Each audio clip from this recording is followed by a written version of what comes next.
नमस्कार, BS TV के खास कार्यक्रम पहरेदार में आपका स्वागत है। मैं हूं आपके साथ चिरायु जोशी। जुर्म की दुनिया में अपराध कितना ही संगीन क्यों ना हो, कानून का शिकंजा उसे अपनी गिरफ्त में कर सलाखों के पीछे पहुंचा ही देता है और फिर शुरू होता है कानून का इंसाफ।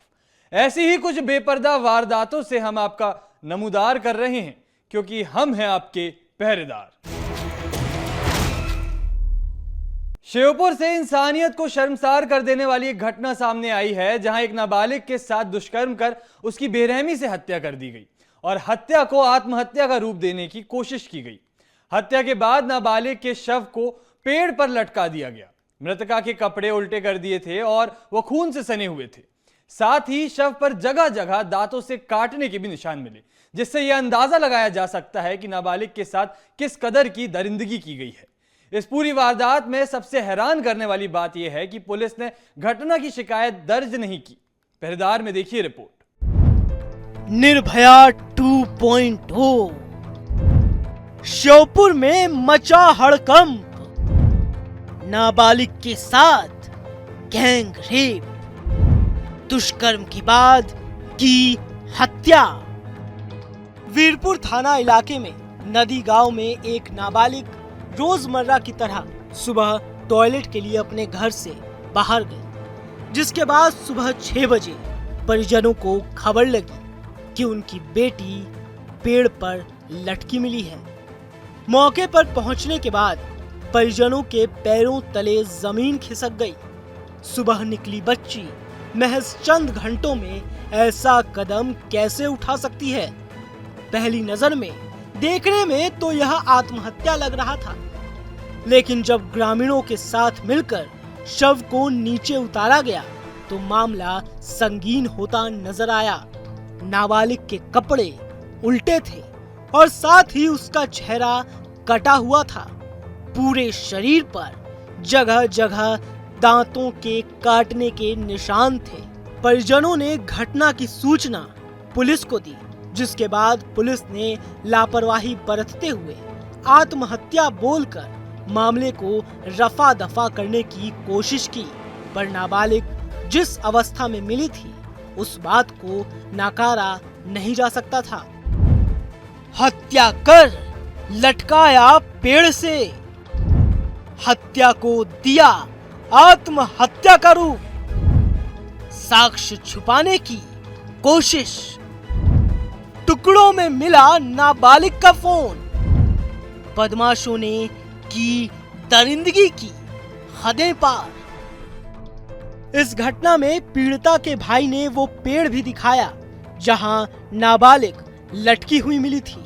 मृतका के भाई का कहना है कि जब उसे नाबालिग मिली तो जिस प्रकार से उसके गले में दुपट्टा बांधा हुआ था, उससे साफ समझ आ रहा था कि नाबालिग की पहले हत्या की गई और फिर उसके शव को लटकाया गया, ताकि किसी को समझ ना आए कि यह हत्या नहीं आत्महत्या है। सर, यहाँ पे बॉडी टंगी मिली तो ऊपर की तरफ जो पेड़ में जो लड़की टंगी हुई थी, तो जो उसने जो दुपट्टा था उसका, तो ऊपर की तरफ उसमें गांठ नहीं थी। ऊपर की तरफ ऐसा लग रहा था ना किसी ने लपेट के ऐसा लगा के जो दबा दिया है। ऊपर लाश जो किसी ने टांगी गई है, ऐसे से देख लिया उसने का पूरा वजन आ गया है बॉडी का। उस वक्त उन्होंने छोड़ दिया है। बलात्कार करते समय पे उन्होंने बेरहमी से बलात्कार किया है, तो उसके बाद क्या लड़की ख़त्म हो गई है। ख़त्म होते समय पे उन्होंने सोचा है कि अपने पैर किस तरीके से बचाए जाएं, तो उन्होंने अपना उपाय बनाने के लिए मेरे को लग रहा है ये कि उन्होंने सोचा है कि इस चीज़ को यहाँ पे दफन कर दो, कि इस चीज़ को कि फांसी से मरी गई है। पीड़िता के भाई ने पुलिस के साथ हुई बातचीत का विवरण देते हुए बताया कि पुलिस मानने को राजी नहीं थी कि नाबालिग के साथ दुष्कर्म हुआ था। पुलिस बस आत्महत्या के एंगल पर ही जोर दे रही थी। पीड़िता के भाई ने आगे बताया कि जब नाबालिग की चाची ने देखा कि पैजामा उल्टा है तो उसने कपड़े हटाकर देखा, जिससे साफ बच्ची के पैरों पर धूल लगी हुई थी। परिजनों को डॉक्टर और पुलिस दोनों ने आश्वासन दिया कि इस मामले की रिपोर्ट उन्हें जल्द से जल्द दी जाएगी, लेकिन घटना के 6 दिन तक पुलिस ने मामले में कोई एक्शन नहीं लिया। दरोगा जी भी आज सुबह यहाँ पे तो हमने दरोगा जी से बहसबाजी की थी। हमने दरोगा जी से कहा, मैं दरोगा जी ये देखिए इसका चेहरा काला पड़ रहा है, मुंह होठ ये काले पड़ रहे हैं, इसका क्या कारण है? कि वो तो मतलब फांसी से क्या है, ये जो ब्लड बंद हो जाता है तो मतलब काला पड़ जाता है। मैंने दरोगा जी से कहा था, मैं दरोगा जी अगर दबाव से आएगा तो ब्लड नीचे गिरेगा, नीचे ब्लड भी नहीं है, कुछ नहीं है। पीड़िता के भाई ने आगे आरोप लगाया कि पुलिस ने उसे गुमराह किया है और मामले में कोई एक्शन नहीं लिया गया। भाई का कहना है कि शव के पास से नाबालिग का मोबाइल 3 हिस्सों में अलग अलग 3 मीटर की दूरी पर मिला। नाबालिग के पास उसकी मां का फोन था और पुलिस से जब कॉल डिटेल्स निकलवाने की बात की तो फिर पुलिस का जवाब कार्रवाई की जा रही है आया। तो लड़की की बॉडी से मतलब मोबाइल के 3 टुकड़े मिले गए हैं, ढक्कन कहीं मिला है, वो क्या है कम से कम बॉडी से 3 मीटर की दूरी पर मिला गया है, बैटरी भी 3 मीटर उससे भी दूरी पे मिली गई है और मोबाइल है वो उससे भी 3 मीटर दूरी पे मिला गया है। ये सारी चीज़ें अलग अलग पाई गई हैं। लड़की पर किसी प्रकार का दबाव नहीं था, उनके ससुराल वालों का, घर वालों का कोई भी दबाव नहीं था। पुलिस ने नहीं किया मामला दर्ज। दर दर भटकने को मजबूर परिजन, इंसाफ न मिलने पर किया प्रदर्शन। ग्रामीणों ने किया एसडीएम ऑफिस का घेराव। इस मामले में कांग्रेस के जिला उपाध्यक्ष ने बताया कि घटना के बाद दिन बीतते चले गए लेकिन पुलिस की ओर से कोई भी कार्रवाई नहीं की गई, जिस वजह से परिजन दर दर की ठोकरें खा रहे थे। परिजनों ने मदद की गुहार लगाते हुए पहले एसपी का दरवाजा खटखटाया, उसके बाद एसडीएम के पास भी पहुंचे, पर हाथ आई तो सिर्फ निराशा।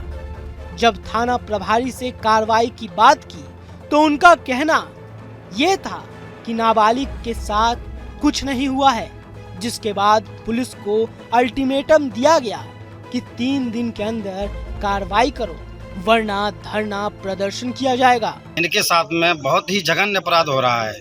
15 तारीख की घटना है। 15 तारीख से लेकर के आज तक कोई भी कार्रवाई पुलिस प्रशासन ने और शासन ने नहीं की है। ये लोग दर की ठोकर खाते हुए एसपी के यहाँ भी गए हैं, इधर तहसीलदार एसडीएम के यहाँ भी गए हैं और थानेदार के यहाँ भी गए हैं। वीरपुर थाना प्रभारी का कहना है कि इसमें कुछ हुआ ही नहीं है और इन लोगों को बहुत प्रताड़ित करके भगा दिया जाता है। बेचारे गरीब लोग हैं, हम इनके सम्मान में और इनके साथ में मदद करने के लिए आए हुए हैं। अगर 3 दिन बाद कार्रवाई नहीं होती है तो भारतीय राष्ट्रीय कांग्रेस पार्टी इन लोगों के साथ है। आगे चल के आंदोलन भी हमें करना पड़ेगा तो हम आंदोलन करेंगे, लेकिन हम बेटी को न्याय दिलाने के लिए पूरी कोशिश करेंगे। पुलिस के कोई कार्रवाई न करने के बाद शुक्रवार को नदी गांव के 150 से ज्यादा ग्रामीणों ने विजयपुर एसडीएम कार्यालय का घेराव किया है। इस दौरान ग्रामीणों ने जमकर नारेबाजी और प्रदर्शन किया है और पुलिस पर लापरवाही बरतने का आरोप लगाया है। ग्रामीणों का आरोप है कि उनके गांव के एक नाबालिग को गैंग रेप करके आरोपियों ने मारकर पेड़ पर लटका दिया था। उस घटना को 13 दिन का समय बीत चुका है, लेकिन पुलिस ने इस घटना को अंजाम देने वाले आरोपियों के खिलाफ अभी तक कोई एक्शन नहीं लिया है। उन्होंने 3 दिन का अल्टीमेटम देते हुए कहा कि अगर 3 दिन के भीतर आरोपियों के खिलाफ सख्त कार्रवाई नहीं हुई तो बेहद उग्र प्रदर्शन किया जाएगा। जिसके बाद पुलिस अधीक्षक अभिषेक आनंद ने ग्रामीणों की मांगे मानते हुए बताया कि घटना की पोस्टमार्टम रिपोर्ट प्राप्त कर ली गई है। रिपोर्ट में हत्या के आरोप की पुष्टि नहीं हो सकी है। साथ ही दूसरी मांग, जिसमें जांच के लिए पोस्टमार्टम रिपोर्ट के बाद सैंपल्स फॉरेंसिक जांच के लिए जल्द से जल्द भेजे जाए, जिसकी रिपोर्ट आने के बाद आगे की कार्रवाई की जाएगी। साथ ही सभी परिजनों के बयान लिए जाए। पोस्टमार्टम रिपोर्ट परिजनों का था कि पोस्टमार्टम रिपोर्ट पुलिस जल्द से जल्द प्राप्त करे, तो पोस्टमार्टम रिपोर्ट प्राप्त कर ली गई है, जिसमें जो परिजनों के द्वारा हत्या का जो आरोप लगाया जा रहा था वो अभी जो है उसकी पुष्टि नहीं हुई है, वो गलत पाया गया। दूसरी जो है उसमें जो प्रयोगशाला में उनका ये भी रिक्वेस्ट था कि प्रयोगशाला में जल्द से जल्द सैंपल भेजा जाए, तो वो भी जो है पोस्टमार्टम रिपोर्ट के आने के तत्काल बाद उसको जो है एफएसएल के लिए जो जांच के लिए भेज दिया गया प्रयोगशाला में। जांच रिपोर्ट के बाद जैसे रिपोर्ट आएगी उसके बेसिस पे आधार पे आगे की कार्रवाई की जाएगी। साथ में जो परिजन है उनका तीसरा यह था कि सभी लोगों के बयान हो, तो सभी परिजनों के बयान जो है उनके पिताजी के, उनके भाई के, माता के, सभी के बयान जो कुछ लोगों के ले लिए गए, बाकी के उनके लिए जा रहे हैं। उसके उनके बयानों के आधार पे आगे जो होगी उसके आधार पर ही वैधानिक कार्रवाई की जाएगी। पीड़िता के पिता का कहना है कि घटना के 13 दिन बीत जाने के बाद भी पुलिस ने मामला दर्ज नहीं किया था, जबकि परिजन बदमाशों का नाम भी बताने को तैयार थे। पिता का कहना था कि नाबालिग के साथ एक और बच्ची थी जिसने बदमाशों के नाम बताए, पर पुलिस उस बच्ची को धमकाकर मामला दबाने की कोशिश की। दरोगा जी ने कोई हमारी आज तक सुनवाई नहीं करी है। एसपी साहब के वहाँ गए, उनका घेराव किया, उनने भी सुनवाई नहीं करी है। सर, हमारी गरीब जाति की कोई सुनवाई नहीं है कहीं भी। अब इस कारण हम ना कोई जांच, ना कोई लड़के के हमने नाम दर्ज दी रिपोर्ट, साहब नाम दर्ज रिपोर्ट नहीं ले रहा है वो। और फिर बच्ची के बयान करवाए, दूसरी बच्ची साथ में थी उसकी भी बयान करवाए। उस लड़की ने नाम बताए बच्चों के, तो अंदर ले जाकर दरोगा जी ने दाम धमकी दिए और लड़की को पलटवाने की सलाह की है। हमारी मांग ये है कि हमको 13 दिन हो गए सर घटना होते, तो अब 4 लड़कों का ना तो इन्हें कोई मतलब FIR दर्ज करी और ना कोई इनकी मतलब गिरफ्तारी करी। पीड़िता के चाचा ने आरोप लगाया है कि डॉक्टर और पुलिस दोनों ने ही आरोपी पक्ष से मामला रफा दफा करने के लिए पैसे लिए हैं, जिस वजह से वो हमें कार्रवाई हो रही है बोलकर गुमराह कर रहे हैं। 13 दिन हो चुके लड़की को खत्म होने के लिए, वो साहब कोई सुनवाई नहीं कर रहा है। हमारा थाना बीरपुर पड़ता है, 30 लाख रुपया साहब थानेदार ने ले चुका है और डॉक्टर भी ले चुका है। वो पूरी डिटेल जांच भी भेज रहा है, अलग अलग जांच भेज रहा है। एसपी के पास गए तो उसने ही ना कोई करता है आपकी उनकारी चल रही है, आपकी उनकारी चल रही है। उनकारी साहब आज 13 दिन हो गए।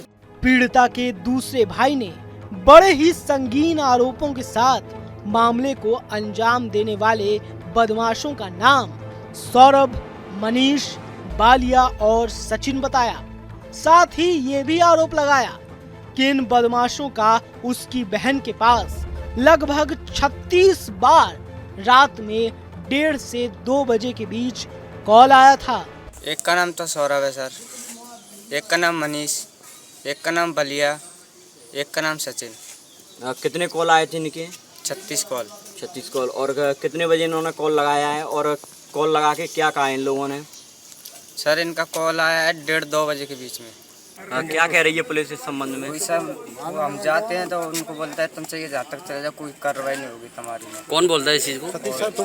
थानेदार दरोगा बोलता है। पुलिस ने बीते शुक्रवार एक आरोपी को गिरफ्तार किया है। साथ ही पुलिस ने पोस्टमार्टम रिपोर्ट के अनुसार कार्रवाई भी की है।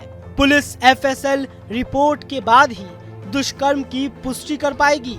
अतिरिक्त पुलिस अधीक्षक सतेंद्र सिंह तोमर का कहना है कि रिपोर्ट आने के बाद मामले में और भी खुलासे हो सकते हैं। साथ ही अगर अन्य आरोपियों का नाम सामने आता है तो उन्हें भी गिरफ्तार किया जाएगा।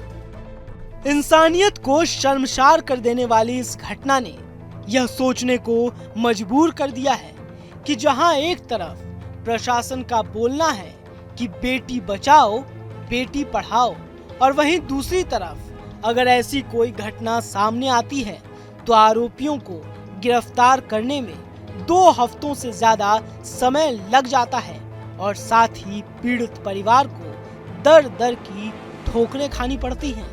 पुलिस प्रशासन की इस लापरवाही के बावजूद मामले को संज्ञान में लिया गया है और कार्रवाई की जा रही है। पुलिस ने एक आरोपी को गिरफ्तार किया है।